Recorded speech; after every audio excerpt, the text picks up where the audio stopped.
Hey guys, welcome to Sippin' and Spillin' with Sid from 3 Mississippi. I need a sip of water so badly. Just got out of church. I was in there chit-chatting a little bit longer than normal because we had some visitors that came to our church that I hope will not just become visitors but become, regular attendees. So I was jibber-jabbering with them for a minute. Frankie and I processed a bunch of birds on Friday. We've got them bagged and ready to go. And so that was a lot.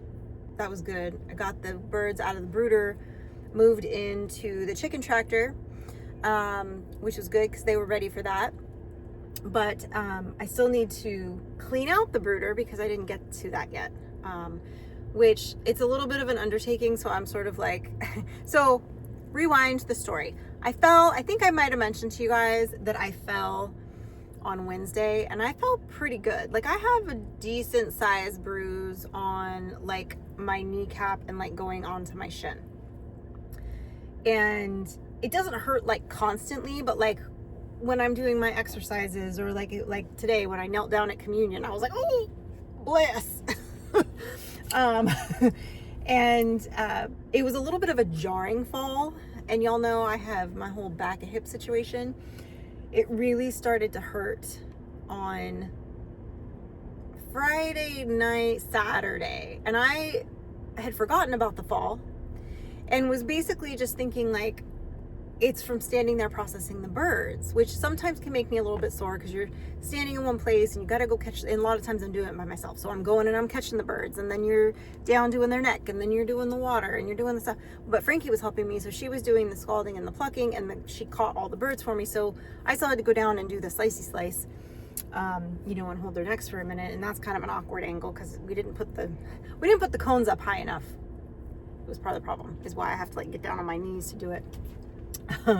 But anyway, I thought, well, that's why. But then I'd forgotten that I had fallen. And my girlfriend asked me today, she was like, I can tell you're moving very stiffly. Are you okay? Is your stuff acting up? And I was like, yeah. And I was like, I don't know, it just is. And it just occurred to me just now that it's because of that fall, probably had a lot to do with it, of it being angry. So, I put my horse liniment on it and tried to rub it a bit, and it's just very tight. I made sure I got all my, my physical therapy type things I'm supposed to do for my back and my hip, and made sure I got my walks in. I try to walk for it's like 70 minutes. Today I only did 50 because I was running a little bit behind this morning after I did my chores, so I didn't do the full 70 minutes, which comes out to like 4.25 miles or something like that per the treadmill. But I know because I have little legs, I take a lot more steps, and I actually go a lot further than that because I know that because I ran for so long on like cement, and so it would track me with GPS basically. And when I do the same run on a treadmill, it would say I would only run, it would be 3 miles and it would be 22 minutes. 3 miles, 22 minutes running. And when I do it on the treadmill, that same run at that same speed, it would tell me I was only running I think it was saying I was running like 1.5 miles or something like that. So I know, and I've that has always said that the treadmill's not as accurate as far as that goes. So that's fine. But I'm I'm almost curious. I'm like, but how far am I really walking? This says I'm walking 4.25 miles when I'm walking for 70 minutes at a 4% incline at 3.6 miles per hour. But what is it really? I don't know. But anyway, it helps to loosen up my hip and kind of get everything back on track. So I try to do it earlier in the day, but my day doesn't always allow for that. Tomorrow, the farrier's coming pretty early in the morning, which I may stick Frankie on that and be like, you deal with Beulah, but Beulah does better for me, so I probably should at least go out and put the harness on her. She'll let Frankie lead her and put her and whatever, But the last time, I know Frankie had a hard time getting her harness on her, so we'll see. Or her halter, but it's fine. We'll see how the morning's going. So, and get that from there. And then this afternoon, Frankie's going to be gone most of today. She has to go help set up the rummage sale for this week for our church. And then it's one of her friends' birthdays. So they're going to go play pickleball and go swimming and then go to church. And then I'll, bring her on home, John B. Yeah, we've got the really exciting thing was, and you guys may remember from a previous video, our friend Bart that lives here in town, he's the maker of Chickasaw honey. Well, I guess his bees are the makers of it, but he sells it. And it is some of the best honey I've ever had. I will say that. It is really, really good. I mean, not you can really have bad honey when it's from somebody local like that, but it's very, very good honey. I'm a fan. Anyway, him and Mike have been talking because he's also in charge of the farmer's market. So he's been talking for probably about 1.5 years, 2 years about, I wouldn't mind if you want to put some beehives on my property. I wouldn't mind if you want to put some beehives on my property. And he's finally got to a point with his hives where he can do that. And so he's going to be bringing over 1 or 2, I think. I can't remember now. We had this whole conversation yesterday. Hives and setting them up and they're going to be right behind the garden. And they're going to be wonderful because they're obviously going to help pollinate the garden, because Mike's squash we're not doing as well because we haven't had the pollinators out because we've had so much rain, like just back to back to back to back. So we haven't had as many hummingbirds. We haven't had as many butterflies and bees and things because they don't like to fly in the rain. If it's a light rain, the hummingbirds are still flit about and do stuff, and the bigger bumblebees will. There's just not as many of them. So I think it's going to be great to have them right there and, help Mike's garden, as well as be able to pollinate not just the garden, but all the flowers in the area. We have our elderberries and there's things in the creek and whatever. So they'll find different things to go and drink from and spread pollen around. So it's kind of exciting that's going to be happening. It'll be nice to see as time progresses, how that hive does, because he split some hives off, and I'm sure I'll get all the details later.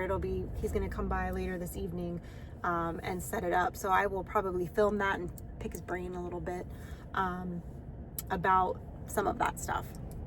So I think it's going to be a nice addition to the farm, and they are not our bees, so I'm not going to be messing with the bees. I'm not going to be moving the bees. He will come and do when it's time for him to come and do. But they'll just be there to live and pollinate and do all the things,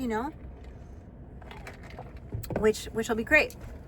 So, and I know Mike's really excited about that, so that'll be later today. And then just some kind of chores around, just got some things to kind of clean up and do and take care of. And depending on how my back is doing, which I feel like what I may do, in all honesty, and Frankie's not gonna like it, but I may be like, hey Frank, can you shovel out the brooder for me? Because part of the problem with that brooder is because we have to shovel it out, because we don't have it finished the floor yet, so I wasn't able to do sand and do like the little scooper like I do in the coop.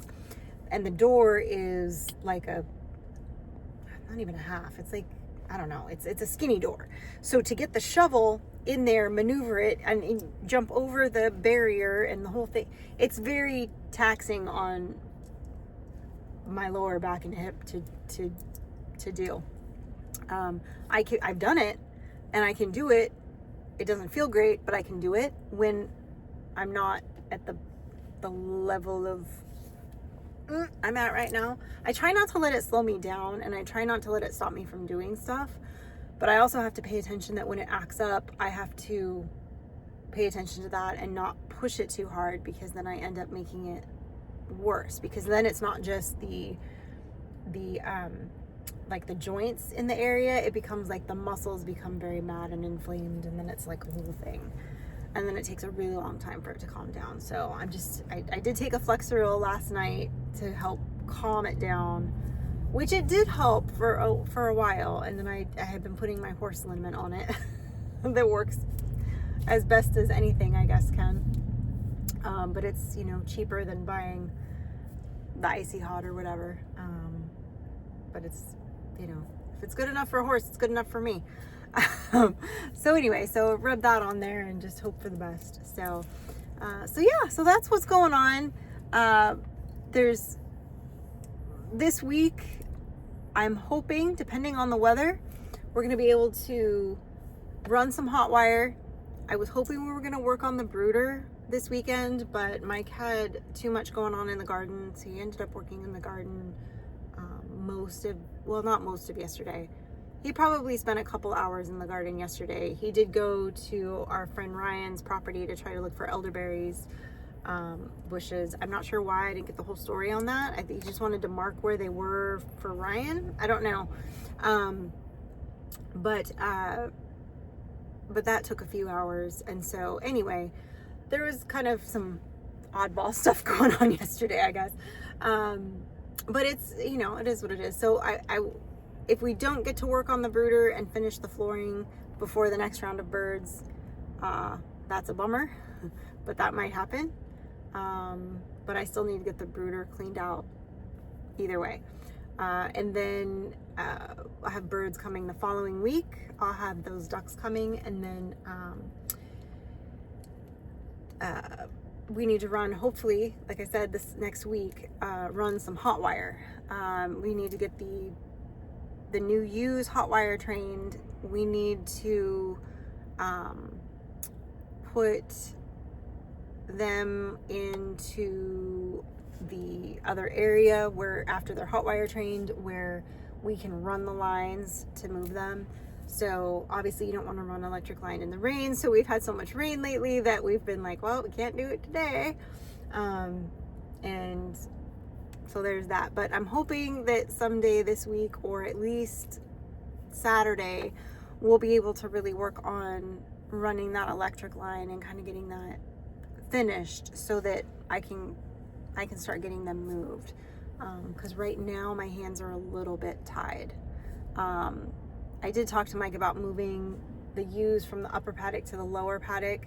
He's concerned that they're not hot wire trained and they're going to get out. I'm not worried about them getting out there. They're too big to get in between the two rows. Like, they would have to be really like horrified, and they're all bonded enough together that I'm not worried about them bolting, and they all get along with Kusi, the livestock guardian dog, just fine. So I'm not worried about them bolting out of that pen. Mike is, but so I think he still wants to run a hot wire in the upper paddock to train them before I can start moving them, at least even temporarily, off of the paddock they're in. So the rain has held us back, that's for sure, but hopefully we'll be able to get it done sooner rather than later. But that's it, guys. That's all the news I have to report. I'm sure it will change as the days go on. I hope you have a blessed and wonderful beginning to your week and enjoyed your weekend properly. And as always, guys, stay blessed. And remember, safety's off.